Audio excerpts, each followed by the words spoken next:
Meron nga pala tayong pinuntahan na isa sa mga pinakasulit at masarap na kainan dito sa lugar ng Naik, Cavite. At eto nga pala yung Hiromitsu Restaurant. Nasa second floor nga pala yung kanilang pwesto dito at nagsiserve nga pala sila ng mga Japanese food. Sobrang sulit at talagang masarap yung pagkain nila kaya hindi nakakapagtaka kung bakit binabalik-balikan. Isa rin pala sa maipagmamalaki nila dito ay yung kanilang ramen. Yung sabaw nito ay pinapakuluan ng buong 24 oras kaya ramdam mo ang lalim at sarap ng lasa. Panalo rin pala ang mga sushi nila rito.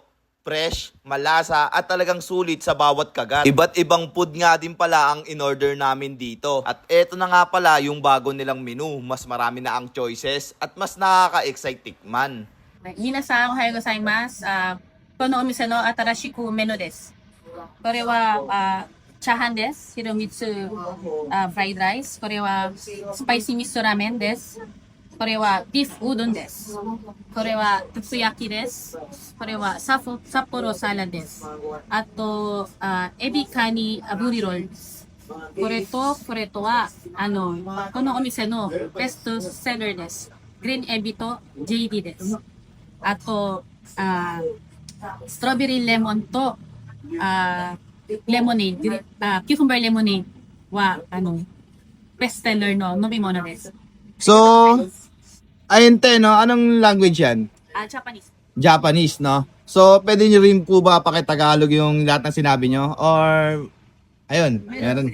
Okay, sige po. Pakitagalog na rin po para mas maintindihan ng iba o yung viewers natin. So, good morning po.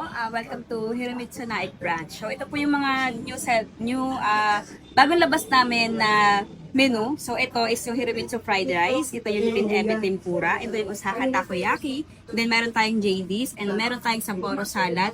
Which is, meron po siyang ramen noodles. Then, ito naman po yung Ebi Kani aburi roll. Ito po yung strawberry lemon. Then, yung cucumber lemonade. And yung beef udon. Then, spicy miso ramen. Meron kaming hindi spicy, yung miso ramen lang. Then, ito yung fried rice. Yun, no? Grabe, solid yun, no? So, ngayon po paparating na Pasko, wala kayong balak na puntahan na ibang lugar. Dito po meron kami dito sa Naik Branch, Luntok, Timalan, kung saan sineserve namin yung mga high quality foods kagaya ng mga Japanese foods. Must try. So, anong oras po pala kayo open, ate? So, open po kami 10 a.m. to 10 p.m. and everyday po kami open. Yun, no? Thank you. Grabe itong ebi tempura nila, talagang panalo.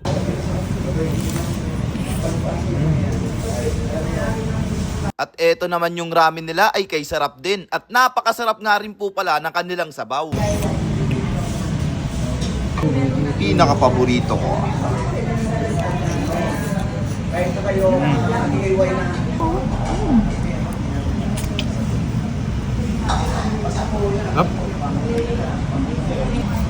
First bite. Unang first bite.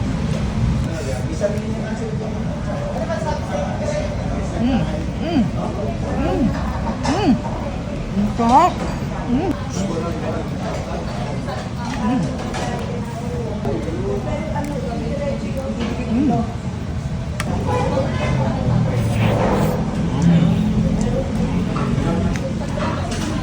Sarap pa rin pagbabago to, no? Sarap pa rin.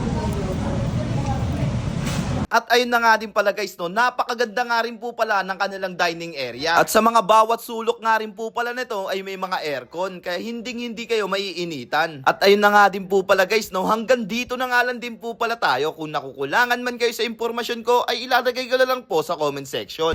Domo arigatou gozaimasu.